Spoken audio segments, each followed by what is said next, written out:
Om Namo Bhagavate Vasudevaya. Om Namo Bhagavate Vasudevaya. Om Namo Bhagavate Vasudevaya.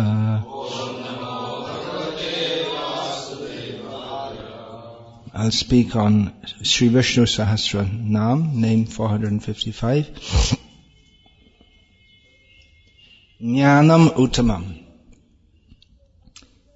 Although we're in a holy place dedicated to Lord, or where Lord Shiva is, he gives his very name to this place.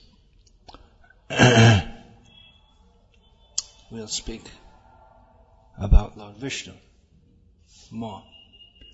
Actually, there are many places which the deity gives the name. Many places in India. Chidambaram of Lord Shiva, Rameshwaram of Lord Shiva. For Krishna, there's Nathdwara, Guruvayur, yeah. And we'll find many places which are named. I don't know if there may have been deity there previously. Just like we have Raghunathpuram in Telangana, just near to Goraipalli. Gopibalapur. Yeah, that's one. In Bengal, there's one, in one area near Dhaka, there's a whole group of places called Gopaldi, Madhavdi, Narsingdi. There are some others also, which I don't remember. So we should do that. We should get all the places renamed. Jayapataka Maharaj is in the Gulf, because you can't say, the idea was for it to be somewhat secret, because you're not supposed to be a Hindu preacher going to the Muslim countries. So Dubai became Damodar Desh, Bahrain became Balaram Desh, and Kuwait Kanaya Desh, and Oman, I'm not sure what it is. Other I don't know the other ones. Even though the whole country is Siam, apparently, Thailand, apparently that's from Shama Desh. Burma is Brahmadesh, that's the Puranic name.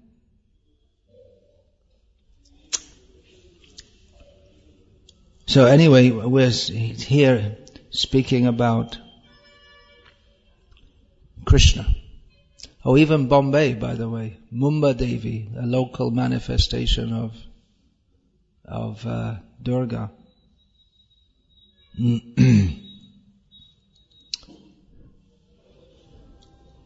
Udupi, named after Krishna, right? No, Lord Shiva. It's something again to do with the moon. Can't remember exactly.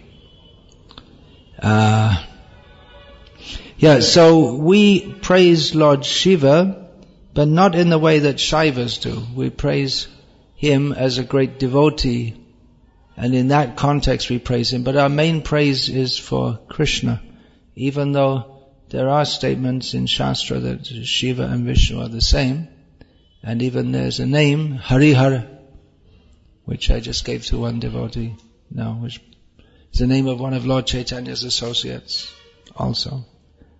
Hari is Krishna and Hara is Shiva. But still our concentration is on Lord Vishnu, because Lord Shiva means auspicious, Shiva, but he gets his Shivatva, his quality of being Shiva, from Lord Vishnu, as Bhaktivinoda Thakur states in one of his songs in Sharanagati. So the center is Krishna or Vishnu. And close this door. And Even Lord Shiva himself may not be that much pleased if we praise him so much to the exclusion of Vishnu. As we're told, Srila Prabhupada, he didn't even like devotees to chant Jai Prabhupada over and over again. He told them to stop. You chant Hare Krishna. And there's one Vyasa Puja offering from Atreya Rishi Prabhu in which he described that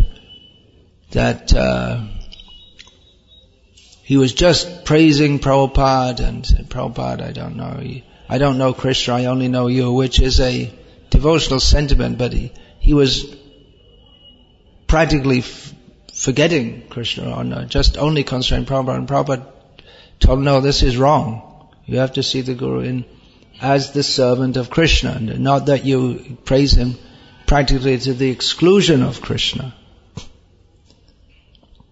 So that's important to understand. Although the Guru is to be praised, but in context, in relationship to Krishna, always understanding that Krishna is the center.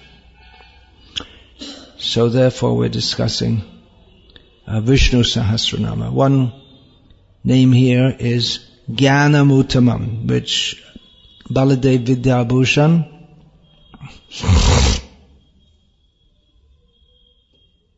gives the meaning. It's clear, easy to understand. The supreme object of knowledge, or he is the highest knowledge. Knowledge is a facet of consciousness. Consciousness can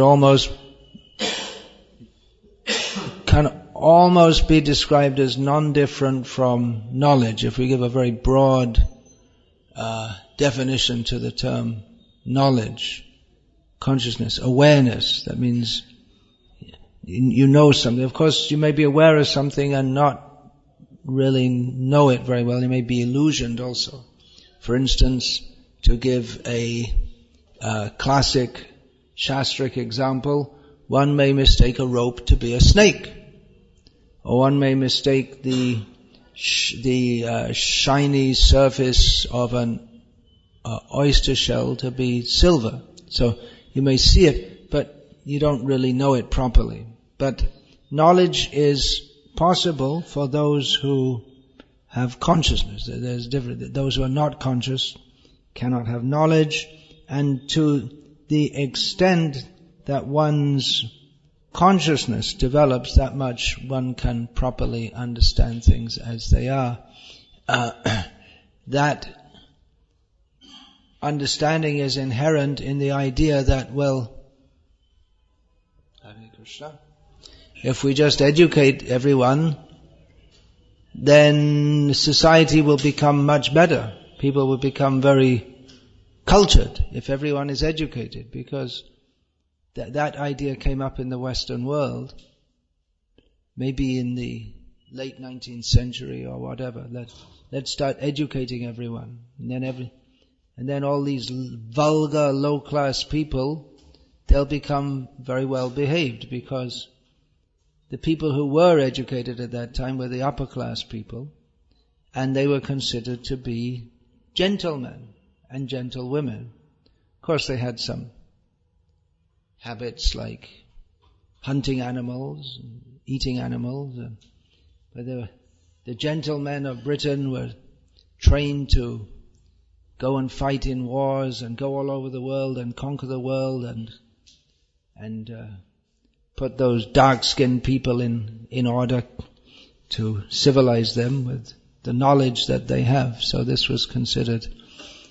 It's considered that if everyone becomes educated, then everyone will become gentlemen. There will be no more ruffians. But it hasn't happened, because the education is not to doesn't actually lift people to a higher platform of consciousness. It was considered that, well, classical education in England or Britain was, not to leave out Scotland, Wales and Northern Ireland and the rest, was to teach Latin and Greek and then the classics. such as the Iliad, the Odyssey, and Latin works, Virgil and this and that. So that's considered, that puts people on a higher platform of consciousness where they can think in terms of nobility, self-sacrifice, philosophical vision of the world, wisdom, within their understanding. They consider this as a very, very high knowledge. But it doesn't have the potency to lift people to the mode of goodness. Without specific knowledge of the modes of nature and how to go beyond them, there may be some elevation of consciousness, but not to the spiritual platform. There is Indriyani prani ahur indriyebhya parang manahai manasastu parabudhe yo budhe paratastu saha. So for human beings who are practically on the levels of animals, just on the sensual platform, they can be lifted, or maybe even in humans who are on the sensual platform, they can be raised, or they also operate somewhat on the mental platform. They are more advanced than animals. But the intellectual platform, the education, the best of useless education raises one to the intellectual platform. We could lock the door and say, don't bother coming anymore. Hare Krishna.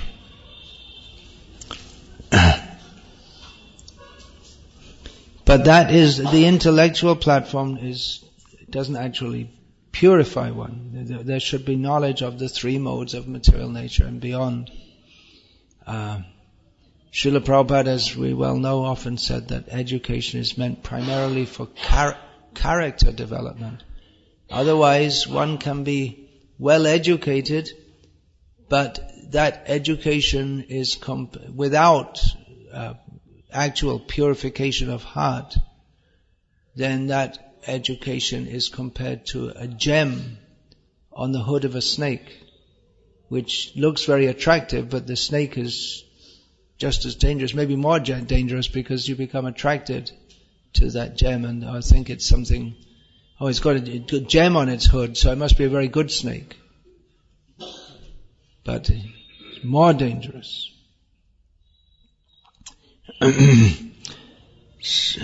So real knowledge begins with knowledge of the self, Atma Gyan. This term used to be very well known among Hindus. Now I don't know if they're so much divorced from even the most basic understanding of anything to do with spiritual knowledge. But knowledge begins with Atma Gyan, to understand oneself, to be different to the body. And then going beyond that, one or further developing that, one understands oneself to be an eternal servant of Krishna. And then there are many details within that also. So the highest knowledge is to understand oneself as an eternal servant of Krishna. Now, within Vedic knowledge, much importance is given to knowledge. Vedic knowledge, we're using two languages, but Veda means knowledge, so it means knowledge, something like that.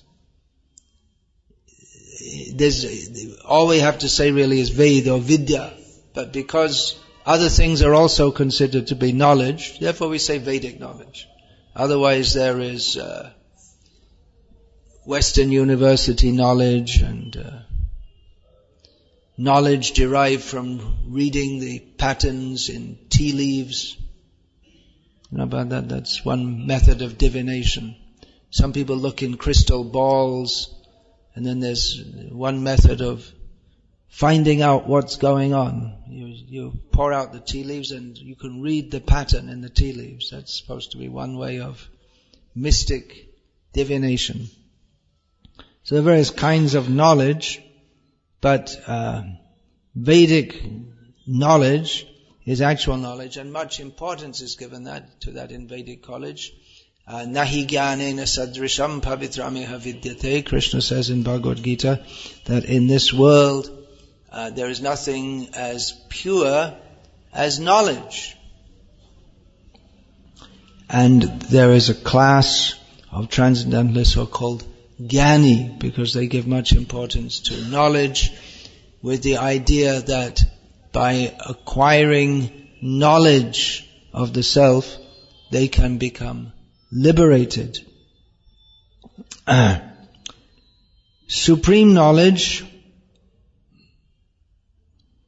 is beyond the impersonal conception of the Jnanis. They think that knowledge means to understand, I am Atma, Aham Brahmasmi, and that's it. And because in the Vedas it says that Brahma is supreme, and also the Jiva is Brahma, so they say, okay, so Jiva, if A plus B equals C, and A plus D equals C, then B must be equal to D.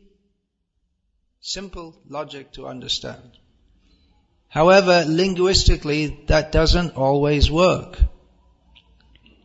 For instance, in Sanskrit, vasa can mean residence. It can also mean smell. And there are many words which have the same word has actually completely different meanings. Just like, for instance, the word junket. Do you know what junket means? Anyone knows what junket means? Well, there are 3 different meanings of it, which are all completely different. You're looking it up in the dictionary. One meaning is a kind of Chinese ship.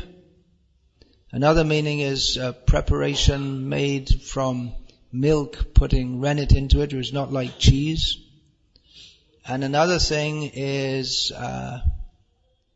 someone going on a pleasure trip at the expense of the government or his company. That's also called a junket. So they're completely different meanings. Brahma as the individual soul and as the supreme soul, they may say, well, both souls. So there can be one word which has the same meaning, but which is also nuanced. Just like you say, this is a man. Alright, that's generally understood to be a male of the human species, Homo sapiens. That is a man. But then you may say it also, oh, that is a man. If you see someone who's really strong and noble and manly. So there can be some nuanced meanings also. But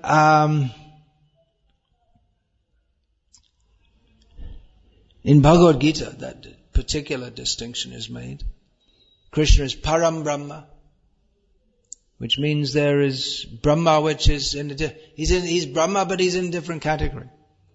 And to say that all the jivas are God because Aham Brahmasmi, I am Brahma, and Brahma is the supreme.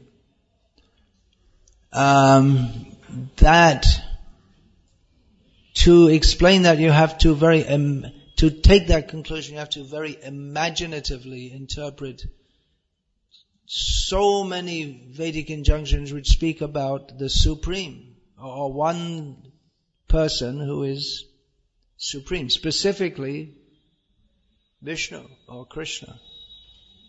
And you have to deny so many statements which specifically establish Krishna as the Supreme Lord. So, just like to say, well, I am human, and just trying to think. Pranab Mukherjee is also human. But that doesn't mean they're on the same level. Of course, this is a mundane example. But it's not that anyway, there are so many arguments against impersonalism. It's not that everyone's equal. Just because everyone is by nature spiritual doesn't mean even on the material platform that they're equal. And in spiritual existence also. not equal. So, Jnanam uttamam also suggests that he is above the Gyan of the so-called Gyanis.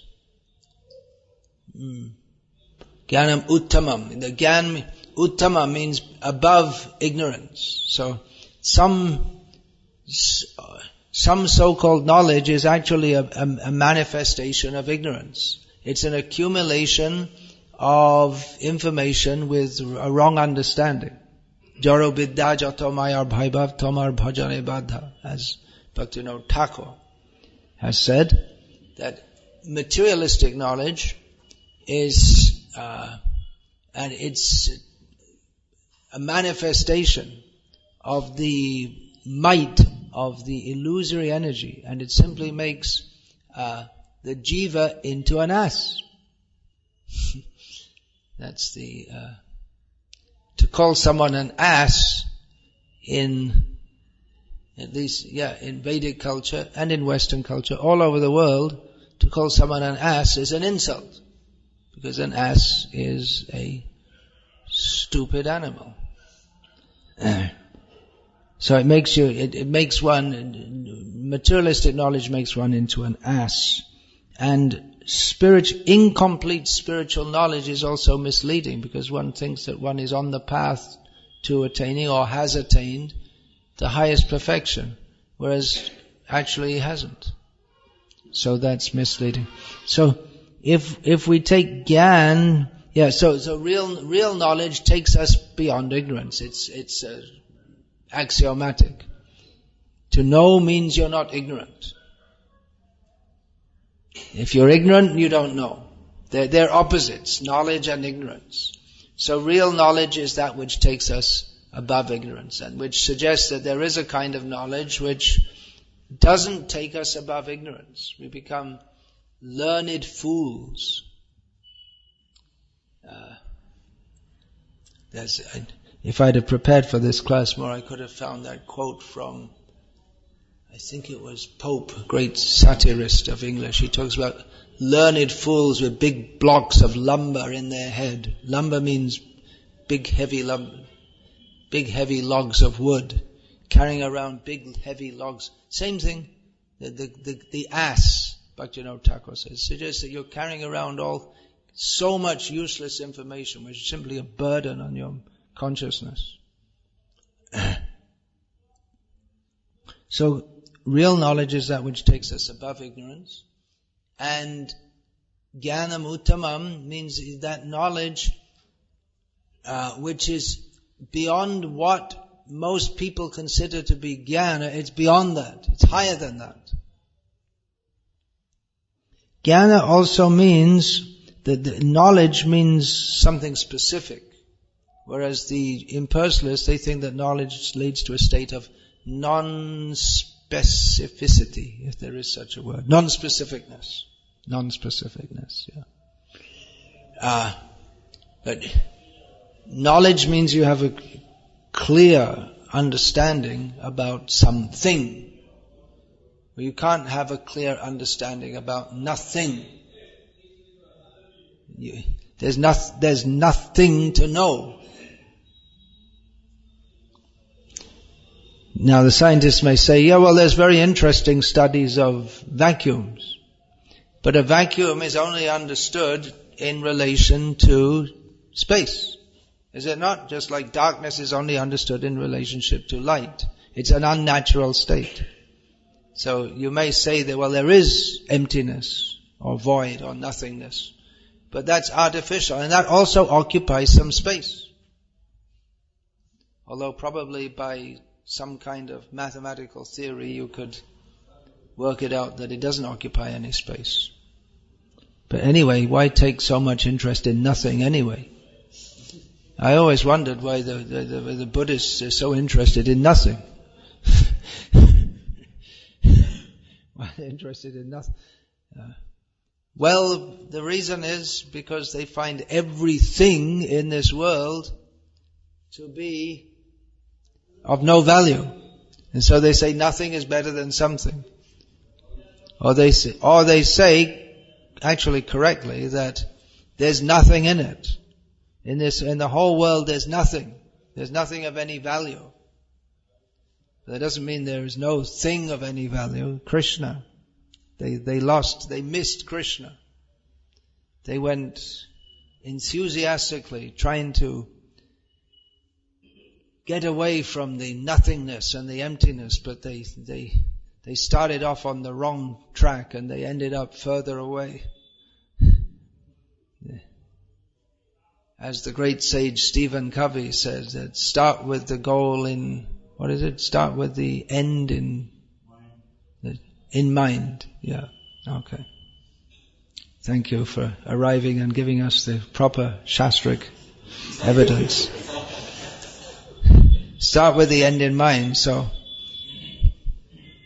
first of all, we should know where we're going. Actually, the Gyanis on their impersonal quest, they don't really know where they're going. They're supposed to be seeking the truth. And they're seeking and seeking. That means they don't even know what it is. They're always looking for it. They don't even know what it is. And the neti, it's not this, it's not that, it's not this, it's not that, it's not, well, it must be just nothing. They come to the conclusion. And then one of them, Bahunam Janmanamante Gyanavam Mam Prapadyate Vasudeva Sarvamiti Samahatma Sudurlabha. One of them may just, by the grace of a pure devotee, finally, after many births, understand it's Krishna. Or you might just be some hamburger eating, beer drinking, tobacco smoking, ati malecha walking down the street one day and get a Bhagavad Gita as it is and actually read it and surpass all the endeavors of the so-called Gyanis immediately. It's quite possible by the grace of Chaitanya Mahaprabhu being channeled through Srila Prabhupada and his followers who go and distribute the books. So, Jnanam uttamam means the knowledge higher than that of everything else in this world, which is considered knowledge. And the highest knowledge is not just knowledge of Krishna. Say, not just. What do you mean, just? How can you say just suggests it's something very small or inferior? There's something more. Well, there is more. There is more. As Chaitanya Mahaprabhu, when he was conversing with Ramananda Rai, he rejected so many propositions. Eho bhaja, this is external. Then he came to the point, eho hoi. Okay, this is good. Jnane prayasam udapasya, giving up the endeavor to simply acquire knowledge and think you'll become perfect in this way. Namanta eva, becoming humble. Namanta eva jivanti sanmukharitam bhavadiya vartam. Then one should live by hearing about Krishna from realized devotees. So in this way one should hear about Krishna. So Chaitanya Mahaprabhu, he said, okay, very good. But he was saying before, eho bhaja age kahoa. This is external, say something more. Then he said, eho hoi age kahoa. Okay, this is good. Now say some more. First of all he was saying, this is external, say something more. Then he said, okay, this is good. Now go on saying something more. And he went on and on and on up to the topics of Radha Krishna Prema Keli, Krishna's intimate, loving relationships and loving pastimes with Radha. So it's knowledge of Krishna, but not simply knowledge of him as the Supreme Person, but knowledge of him as the Supreme Lover and the Supreme Lovable. Rasa Jnanam. We find in the beginning of the Bhagavatam that Sutta Goswami expressed on behalf of all the rishis at Naimesharanya, the Vayam tu navitripyama. We find in so many places that if you hear about Krishna, you'll be satisfied. But he said, we're not satisfied. We heard about Krishna, we're not satisfied.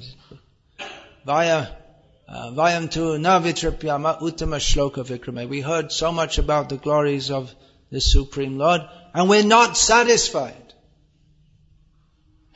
Yad shrinvatam rasagyanam swadu swadu pade pade. That by hearing about this rasagyanam, then we taste it at every step. So then they're never satisfied. What's your favorite food? I can ask you, what's your favorite food? Is it idiyappam or sandesh or shrikand or samosas or sausages? Vegetarian sausages. I know you don't eat meat sausages. What is it? Whatever it is. Say it's gulab jamuns. Who's the world gulab jamun eating champion? It was Suhotra Swami, but he's doing it somewhere else now. He actually had a competition once after a big feast. Him and someone else. After a feast. And he outdid everyone else. So, the gulab jamuns in the West, they're like tennis balls. At least they used to be. I don't know. With the Kali Yuga, everything's decreasing, so maybe they became smaller now. But whatever it is, there comes a point where you say, no more. No, I can't take even one more. I can't even look at one. Whatever it is. But with the rasa jnana, then one desires to taste that more and more and more, on and on. And Parikshit Maharaj actually did that 7 days and nights not sleeping, which we can't do. As I can see with most of you, struggling to stay awake. And I would be also if I was listening to the class and not giving the class. I'll try and say a few jokes to keep you awake. That's one way of trying to keep people awake. There's also the famous spray system. I think Suhotra Swami also introduced that. He's expert at hitting people from 20 meters away with the water spray.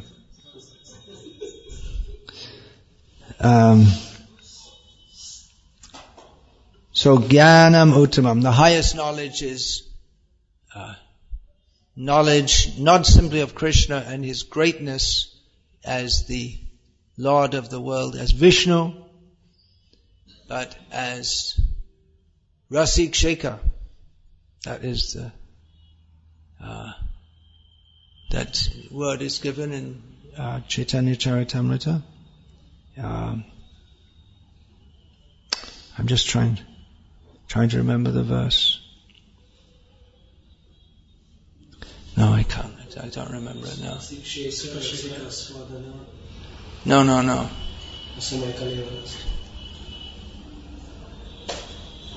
Advitiya Nandatmaja Rasika Shik.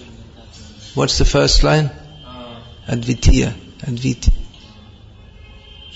Swayam Bhagavan Krishna Ekalayeshwara Aditya Nandatmaja Rasika Shekhar.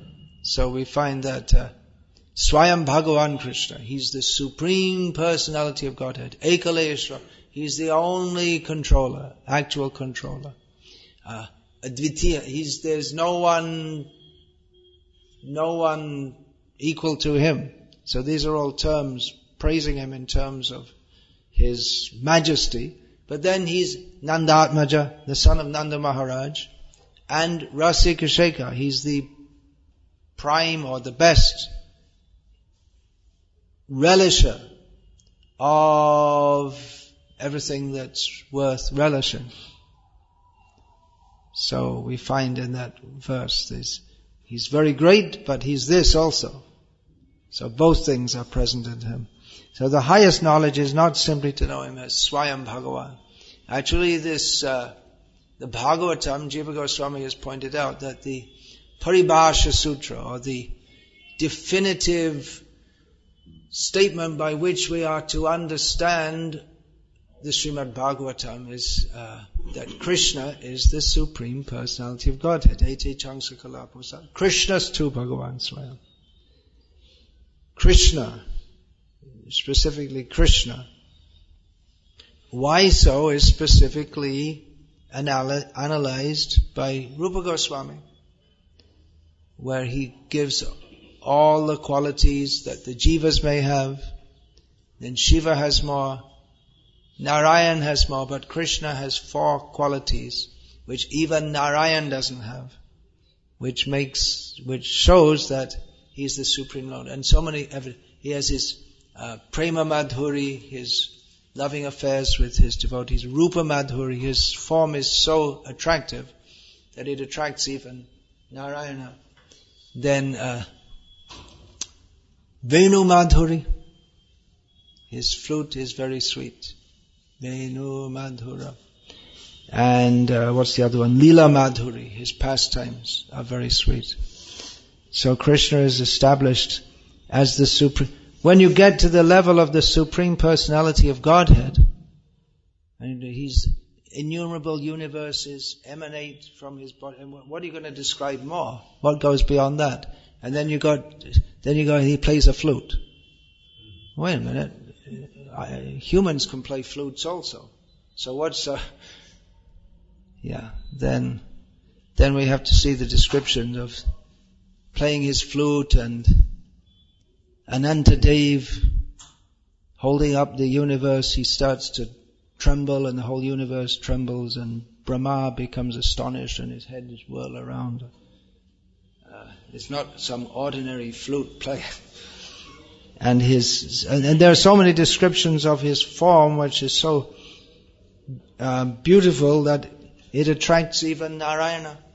So in this way, his Supreme Personality of Godheadness surpasses the Supreme Personality of Godheadness, or the Bhagavata, even of Vishnu. So I'm going through Vishnu Sahasranama, and this can help us to realize how great is Lord Vishnu. And then beyond that, certain people, they may be very upset. What do you mean beyond? How can it be beyond? They'll take that to be offensive. If you say there's something beyond Narayana. But actually, Lord Shiva, he states that the topmost worshipable is Vishnu. Vishnu Aradhanam Param. Tasmat Parataram Devi Tadiyanam Samarchanam. But more is the paraphernalia, specifically devotees in relationship to him. And why is that? Because devotional service is more powerful than God. He becomes subordinate to that. So these things, we'll find hints of this, some understanding in the other sampradayas also, but that's fully magnified and fully put center stage by the Gauryas, how Krishna is the Supreme Personality of Godhead, he's this, the cause of all causes, Ishvara Parama Krishna Satchidananda Vigraha Anadir Govinda Sarva Karna Karna. He's the Supreme Personality of Godhead, and then innumerable universes emanate from him. The sun rotates on his order. In Brahma Samhita, the Brahma's prayers, there are so many points pointing out his supremacy, but there are also indications of his very sweet Vrindavan Leela, beginning with Chintamani Prakara Sadma Sukalpa, with his innumerable cows. Then there's Ananda Chinmaya Yang Shama Sundaram Achinta Guna Sarupam. There's that one verse which comes up twice, which I'm also tired, that's my excuse. That Ananda Chinmaya Rasa Mataya Manasu, the other one was not quoted so much. Yat pranenam pratipalan smaratam lilayatena bhuvanani jayat chajasram govindamadi purusham tamaham bhajami. He dominates the universes by his sweet leelas. That's the real thing. So Jnanam uttamam, he is knowledge. He is the topmost knowledge is not simply to know that I am spiritual, not even, and most of the commentators on Vishnu Sahasranama, they wouldn't take it this way.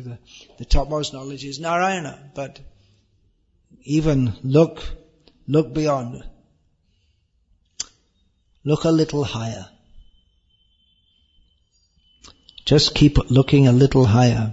And when there comes a point where you can't go there's no further to go, then we realize that my position is like a blade of grass, less than a blade of grass. But still, Krishna wants us to serve Him. So we should do so, despite lacking any qualification. But Krishna wants us to serve Him. I'm less than a blade of grass. And Chaitanya Mahaprabhu specifically taught us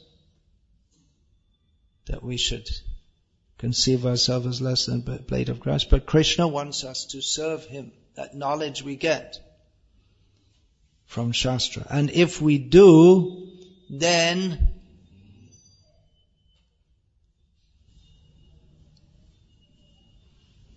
it's been a long weekend.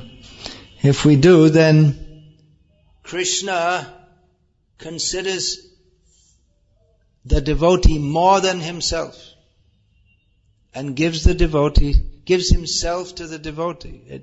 So this is another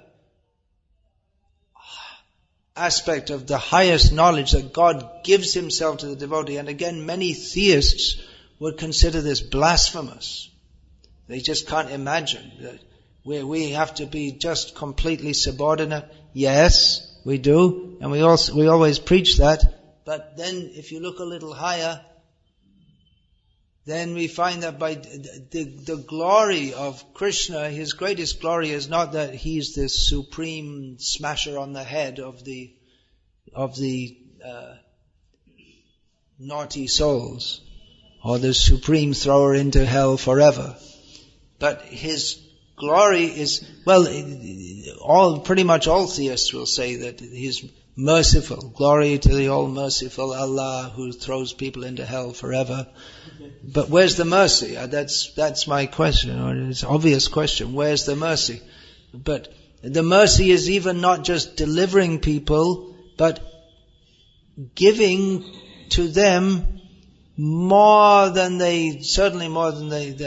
we deserve, or more than we can imagine.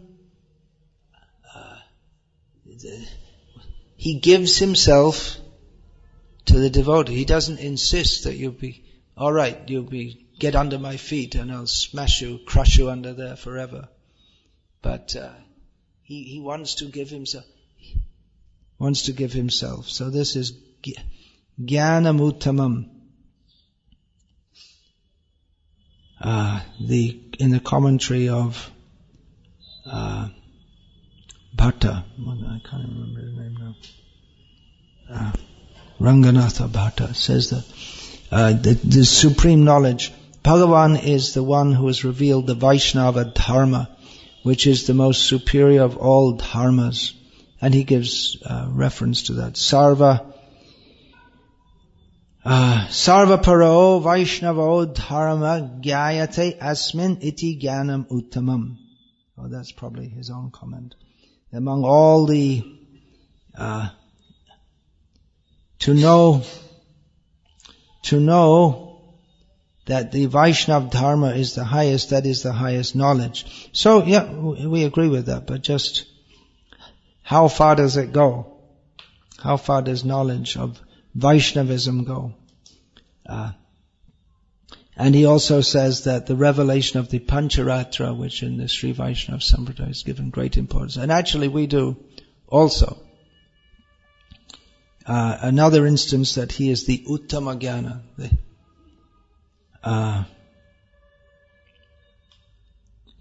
Then Shankara in his commentary says that he speaks of the supreme knowledge as being superior to all, birthless, continuous and permanent, unlimited by time and space, and the best means of achieving everything. In other words, that's Veda knowledge. It's eternally existing, transcendent to time and space. Aparushaya. It's always, Veda is knowledge which always exists. In one sense, independent of everything. But in another sense, knowledge has to have some subject. So the subject is Krishna. Vedaischa sarverahameva vedyaha. There again, there is no knowledge of nothing. It can only be defined in relation to things.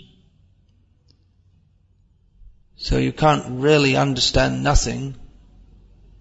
Anyway, you can't understand it, but even the concept of it can only be understood in relationship to things, which is probably why Buddhists and others, they have, some of them have a very strange methods of trying to attain realization by things like meditating on the sound of one hand clapping, because there's no such thing. But if you try to understand no thing in relation to other things, then you're thinking about things again. So they come up with the sound of one hand clapping. But then again then you have to think of one hand. I don't know, they don't know either. And those who know do not speak. So shut up. So Shankara quotes, Satyam Jnanam Anantam Brahma. Favorite statements of the impersonalists. There's no reason why they shouldn't be favorite of Vaishnavas also. But somehow or other they interpret, because the specific name is not given there, they somehow interpret this to be impersonal. Brahma, the Supreme, is truth, knowledge and infinitude. This is from Taittiriya Upanishad. That knowledge, which is divine, beyond that of this world, which is the best. Also, the best knowledge is not only theoretical, but it's also practical. It's something useful. For instance, it is possible to get a PhD in,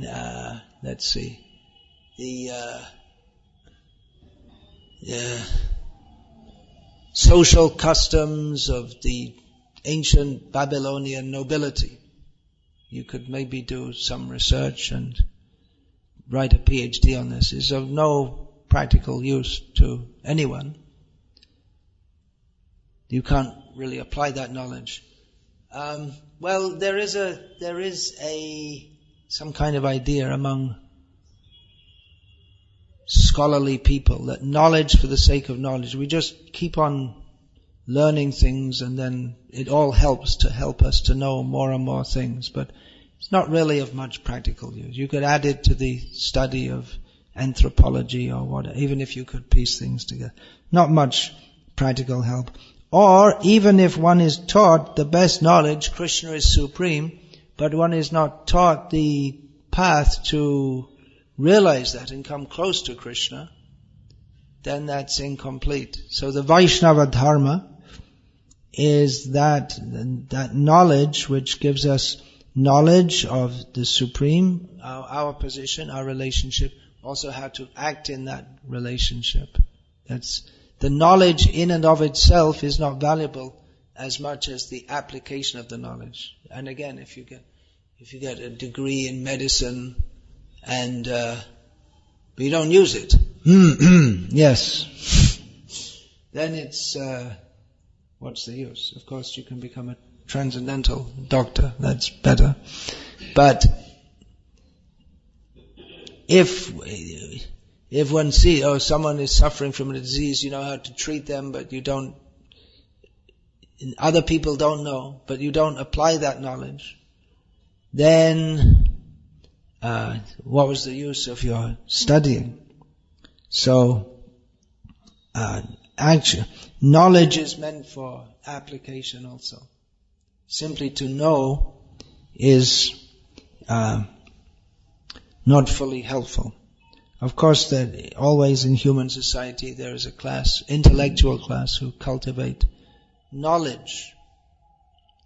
But they're also supposed to advise others, but because cultivation of knowledge is itself so vast, and there are some who mostly concentrate on cultivating knowledge, and we'll find just like in Udupi and the area, the sannyasis themselves may not be as knowledgeable as the householder pandits, who the pandits, they only have to study, but the sannyasis, they may also be organizing the mat and going here and there, giving lectures.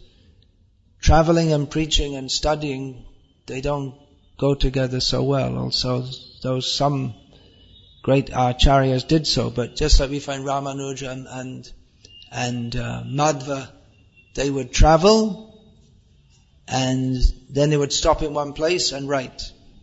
And then again they would travel. And when they were traveling, they were preaching, they were also always collecting information, finding manuscripts. Bhaktisiddhanta Saraswati Thakur also, when he went to South India, first in his youth, before accepting sannyas, he was collecting manuscripts, finding out about the organization of the Sri Vaishnava Sampradaya.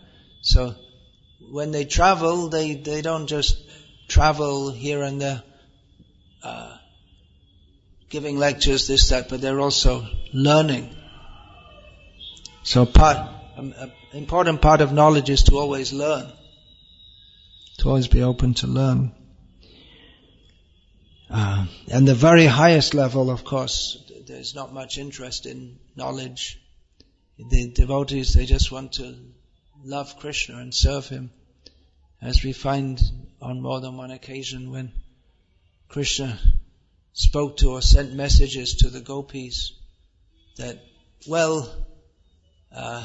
you're suffering from separation from me, but anyway you should know that I am the Supreme in everyone's heart and I'm also in your heart. And so they weren't interested in such knowledge. They just wanted to love Krishna. They didn't give any importance to such knowledge, which was superficially above their level, but actually much below their level. So some other notes here. Radha Krishna Shastri, a commentator, contrasts limited knowledge with superior knowledge. The knowledge that we acquire via the senses is always limited because our senses are limited and our consciousness is limited and our knowledge is limited. So when we see something, we can only understand it to the extent that we have knowledge of it. So for instance, if we see the sun in the sky, okay, we see it. If we learn from science textbooks that it is a mass of gas, or whatever is the present understanding of the sun. I'm more than 40 years out of school, so probably the understanding has changed since then. But then we can say, oh yes, you see, and it's emitting these kind of rays, and it's such and such a temperature at the heart of the sun, and so you can understand more if one has knowledge. Of course, one can also take Vedic knowledge and understand that the sun is a planet with the sun god, moves at different speeds on a chariot, with the Valakilyas standing, facing the sun god and praising him. And we can go and give a university and go to the university cosmology department and tell them that. But either way, one can understand more if one has knowledge. But that's always limited, because the ability of the jiva to know is always limited. There's always more to learn about anything. Anything. even if it's just one speck. You could spend your whole life just studying one speck, and if you want to get into the atomic structure, and then there's no end. So our knowledge is limited by the basic limitations that we have as jivas, but Krishna is above such limitations. Satyam Jnanam Anantam Brahma. So his truth, knowledge, limitless. There are no limits on his knowledge.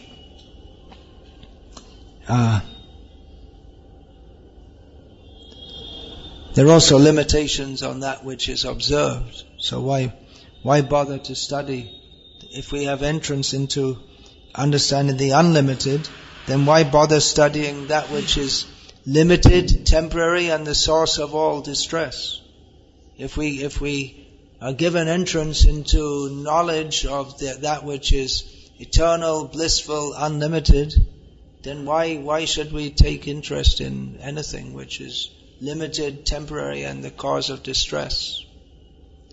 Therefore, one who has actually tasted the bliss of Srimad Bhagavatam, they're not interested. Kingva parai. What is the use of anything else? If we have this knowledge of Srimad Bhagavatam. So the knowledge of Bhagavan, the uttama jnana. We are by nature Sat Chit Ananda.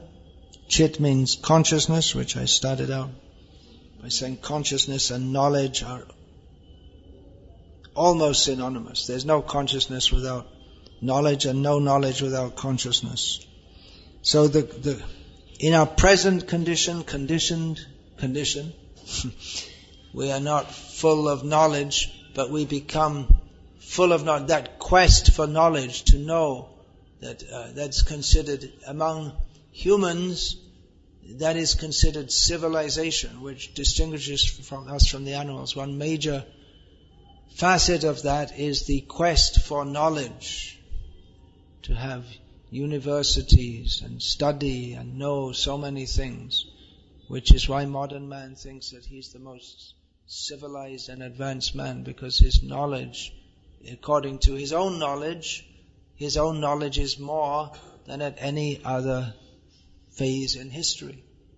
And it's always increasing, therefore we're becoming more and more advanced and civilized, but there'll never come an end to it. They solve one problem in science, they didn't understand this, okay, now we solved it. Then they investigate some more and they find there's some problem with that also. And then they do some more investigation and they find some problem, and it'll go on forever. There's no end. There'll never come a point where you can know everything, even though that Stephen Hawking, he ended his book, was there a brief history of time?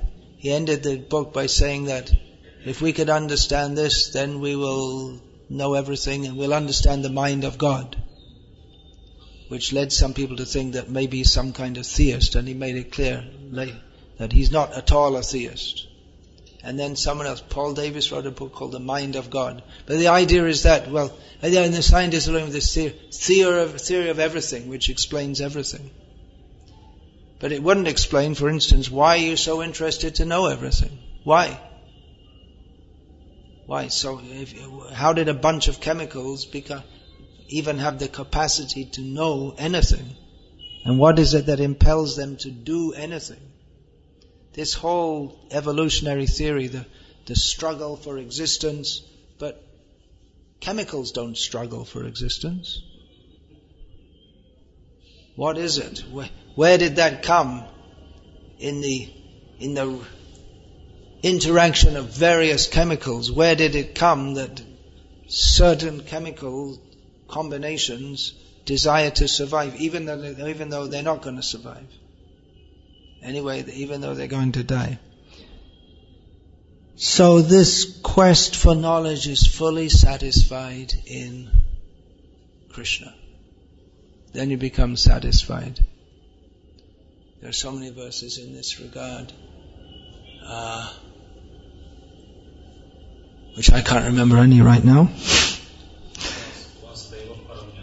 Vasudeva Param Jnanam, that's a very good one, yeah. He is the highest knowledge. And there are so many verses in Bhagavatam. I was seeking, and now I found you, I'm fully satisfied. Not exactly that, but a similar one. Bhavantamevanu charan nirantara prashanta nishesha manoratantara kadaha maikantika nitya kinkara praharshi yashami sanata jivata. Expression of great relief. Now I'm fully satisfied. I was always just floating on the platform of the mind. Well, actually it's not, it says in the form of when will I come to that level? But obviously from stating like this, he's already on that level. When will that time come that I will identify myself as your servant? Bhavantameva anuchara. The idea of following behind obediently as a servant. Knowing myself to be your eternal servant, then I'll be fully satisfied beyond the platform of the mind.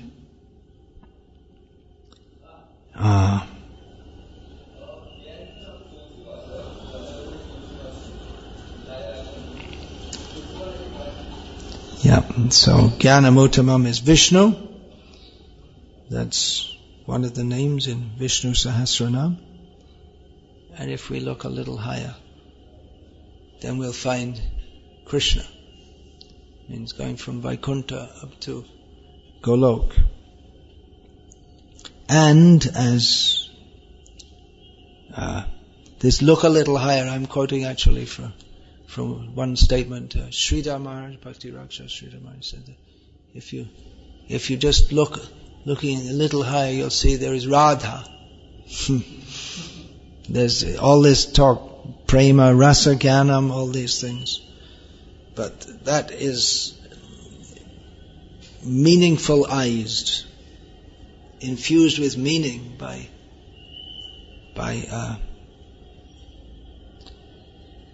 Radha, without whom Krishna feels himself completely devastated and useless. And there's no bliss, there's no ras, lila, there's nothing without her. That's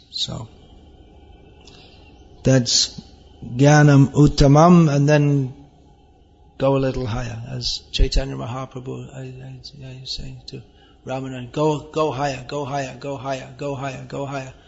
And at one point Ramananda said, well, I never met anyone who asked me to go higher than this. You're the first one I met who's just going up, up, up, up, up, up. And then Chaitanya Mahaprabhu, he at one point started asking different questions, and then what's the best subject of hearing, and what is the best this, and he answered all in terms of Radha Krishna. I began this Shravan Kirtan Kam quoting this. Shravan Madhe Kon Bishoy Shreshta Shravan Radha Krishna Prema Keli Karna Rasayam. What is the best subject for hearing? The loving pastimes between Radha and Krishna, which is tonic for the ears. So it's good to have classes, have some tonic for the ears at least once a day, as we have to hear so many other things during the course of the day. Hare Krishna. Yeah. Was that a nice point from Srila Saraswati Thakur, that desire of scientists to know everything is simply expression of their envy? The desire of the scientist to know everything is simply an expression of their envy. They can't admit that only he can know everything, and they have the ambition that they want to know more and more and more. in Wahhabi Islam, they have this idea. It's similar to what Prabhupada said also, but not as finely understood or nuanced. That what's all the point? What's the point of studying all these things in universities and all this advancement of civilization? You should study the Quran and understand God.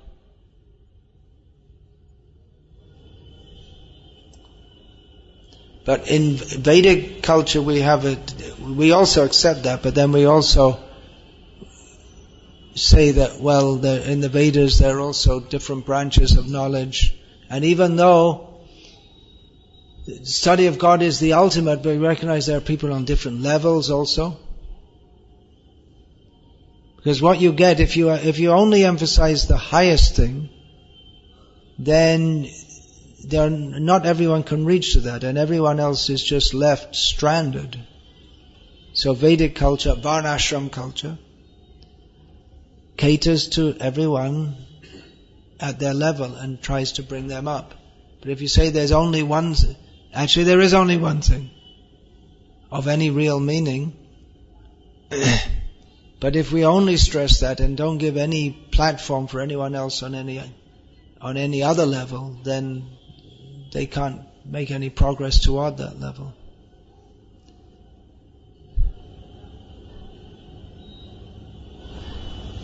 So it's all or nothing. Either you go to Jannat, is it heaven, or you burn in hell forever. That's all. But Vaishnava understand, at least Gauriya Vaishnava is that. All right, you make progress. If you better to come to the highest level. If you can't, then you can make some progress in this life, or at least not degrade.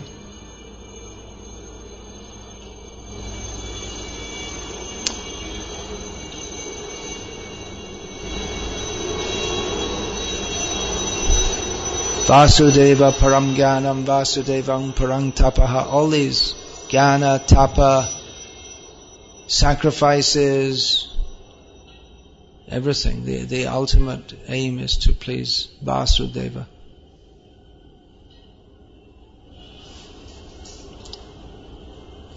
That verse also, idang hi pungsas tapasa shrutasya srishtasya suktasya cha buddhidatayaha avichutarto kavibhya nirupita ya uttama shloka gunanuvarnanam. That all these endeavors in human society, austerities, learning, following principles of varnashram dharma, worship, ultimately that is meant for understanding and glorifying Krishna, His qualities. So, Hare Krishna. We can finish that. For now, all glories to His Divine Grace, Srila Prabhupada. Hare Krishna.